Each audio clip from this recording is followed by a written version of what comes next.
Gary Schrader was born and raised in a non-observant home in Brooklyn. Dad said his parents had two rules. Every boy needed to have a bar mitzvah and to marry a Jewish girl.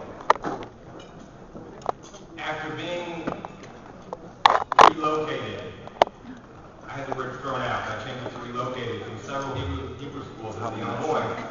Gary was finally bar mitzvah at a young Israel. His family later moved to Syracuse, where he met his wife, Marcia, at the Jewish Community Center.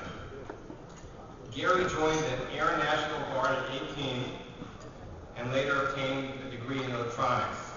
He spent most of his professional career as a news cameraman at ABC TV.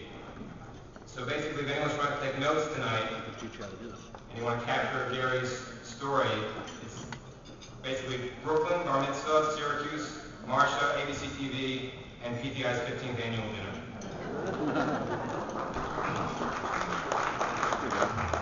Marcia was born and raised in a traditional kosher Jewish home in Syracuse, New York. She went to sunny Buffalo and became a school teacher, spending 17 years as a first grade teacher right here in Passaic at the Yeshiva Villa.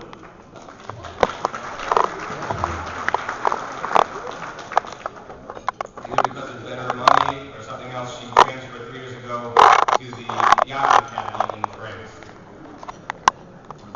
Gary and Marcia have been blessed with 2 children, Eric and Amy.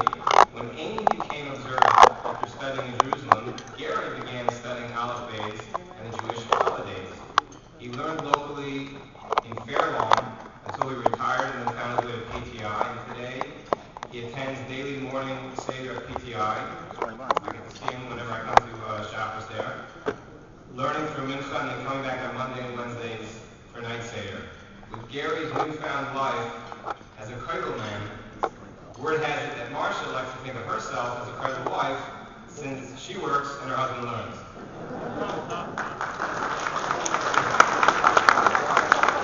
And we're going to show a short video on the Schraders. Fine. Okay, I'm just reading through stuff.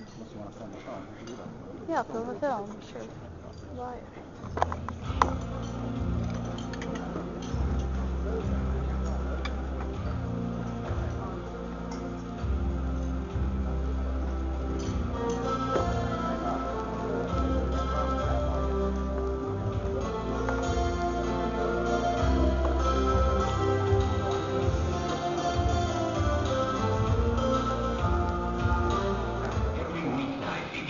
Responsible, penetrating coverage of today's vital issues.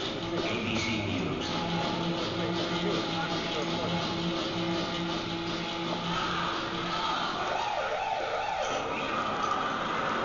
I'm Frank Burns in New York. Good evening from ABC News headquarters in Washington. I'm Howard K. Smith. Whatever.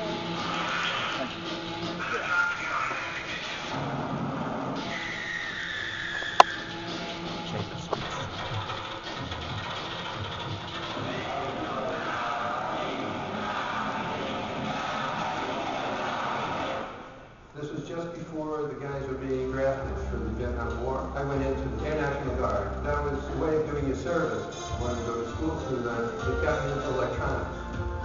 I went to work for General Electric up in Syracuse.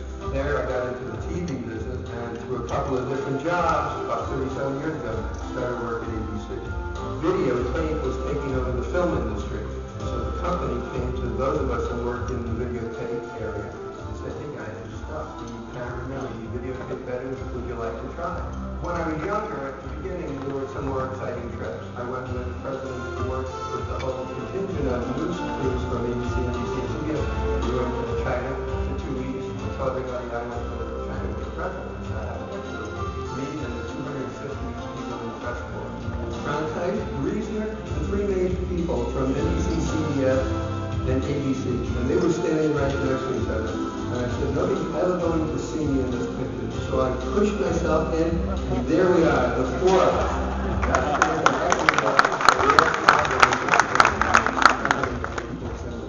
It's a young man's game. When you're young, you're going to fires, working out in the snow and hurricanes. It's a lot of fun. And then the hair starts to go, you get a little older, I became more conservative, and I became more religious. I'm retired now for 2.5 years. The last year I worked there, I was outside, I was freezing all the time. It was so cold. So when I had the opportunity to retire, Marcia was working, and I went to her and I said, I have this opportunity, but we both can't retire. Would you be willing to work? I'm going to do the cooking, cleaning, and shopping, and she would work. She doesn't tell people that she's a solo wife. She supports her husband, and he learns to achieve. I think that's probably our most proud moment, to be able to say that. She is just so supportive of my learning and interested in what I'm doing, and she's so happy for me. When I first started learning, I was just amazed. I had never read the Torah. I was just shocked at the wisdom. And then you start realizing you have a responsibility. That was the biggest shock to me. When I learned that as a Jew, I have a responsibility to be holy. How can you be holy when you don't feel holy? And then I started learning, and if you treat people better and you start doing things, you start feeling better about yourself. I certainly don't know that I feel holy now, but I certainly feel better about myself. And when I started coming, I see Rabbi, a singer. You never saw anybody that quite was on so much of the time. I'm kind of a cynic. Yeah, it is cool. So we're sitting there and and somebody else comes in and he sits down, and he's not in there more than 2 minutes. His head's flat on the table, he's sound asleep. He looked at me and goes, he slept for about 15, 20 minutes, lifted his head, he said, oh, excuse me. He said, well, I gotta go take care of something. So he stood up, and Rabbi Singer said, I am so excited that you came here. It's so obvious that you were so tired, but you took the time to come here and learn with us for a bit. I think that's marvelous. I was waiting for everybody to laugh, and it was serious. And I said, oh my gosh, anybody that can believe that and say that with a straight face, that's my kind of guy. If you're there, you're accomplishing more than if you're not there. Somebody recently asked me, could I ever see that 15 years ago I would become religious or I would be going to a yeshiva? I can say that it was never in the cards. I am very fortunate that I have my family, my wife, my community, and the idea of life.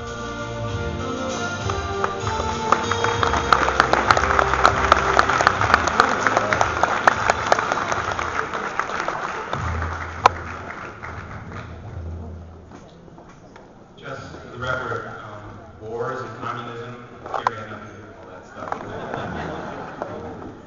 And also, if any wives in the audience want to start working, so we husbands can learn all day, we'll take it up also. I'd like to call upon Rabbi Singer at Wodenheim to present the award.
First of all, I'd like to thank Hashem.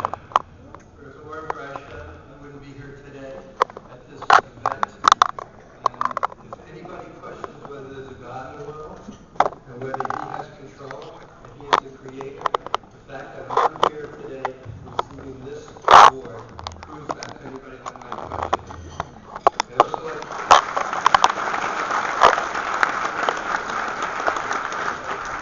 I certainly would like to thank Rabbi Singer and Rabbi Bodenheim, PTI. It's just unbelievable that I've had this opportunity and I've been learning it over the last 4 years. I'd like to thank my wife, Marcia, for being here today.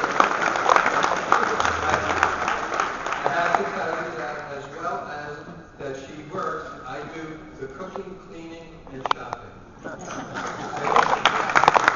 like to thank my children that are here, and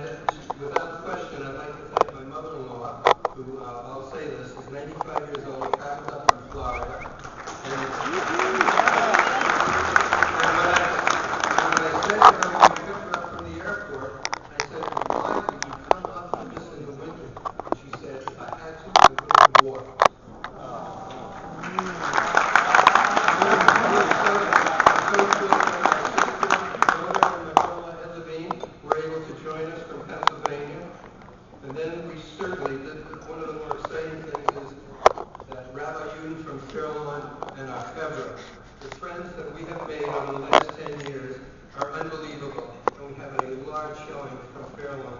And I'm so proud of them. I'm so honored that they were able to come. I'd also like to thank my teachers. Of course, there's Rabbi Singer. And then, this whole thing wouldn't have happened without one of my very special teachers, Dr. Steve Fisher, who started only 10 years ago with Yale Base, and I didn't know what would happen, and he said that to join us. Rabbi Shulman, Rabbi Zimmerman, Rabbi Weiner, Rabbi Jaffe, all of these people worked very hard to push something into my head. And I have to just tell you one last thing.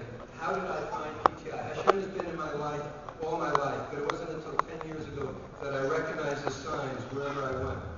So 4 years ago, my daughter and son-in-law came to this dinner. I had already retired. And you know, it's funny, when you retire, a lot of people, I know a lot of people, you know, especially in religious, I only had more time to learn. I only had more time to learn. Well, you know what? When I retired, all of a sudden, there was no excuses anymore. So my daughter and son-in-law came to this 4 years ago. When they came back, they said to me, "There's a place for you, PTI."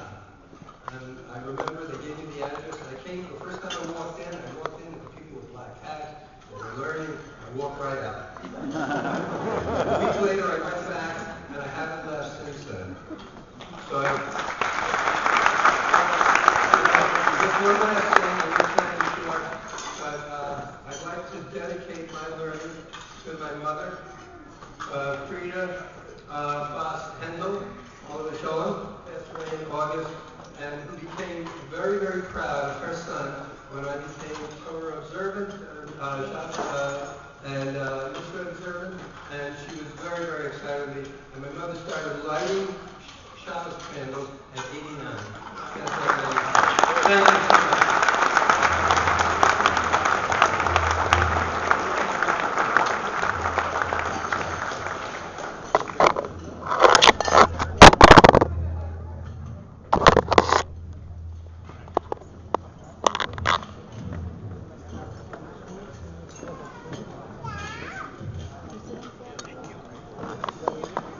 This year's VID00471 award goes to the Columbus family.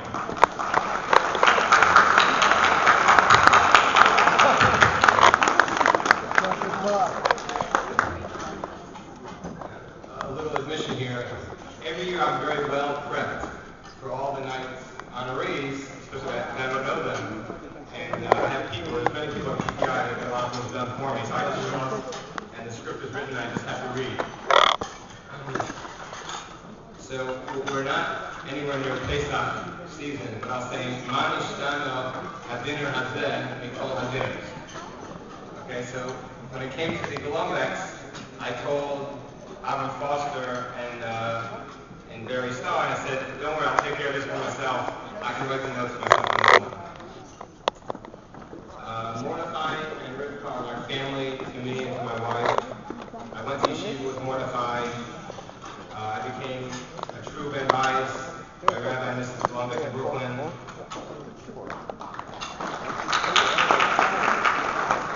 As a complete aside, I know I'm busy, but if you want to define Ben Bias, it's called going to Brooklyn, catching mono, and staying 4 days at the Columbus home.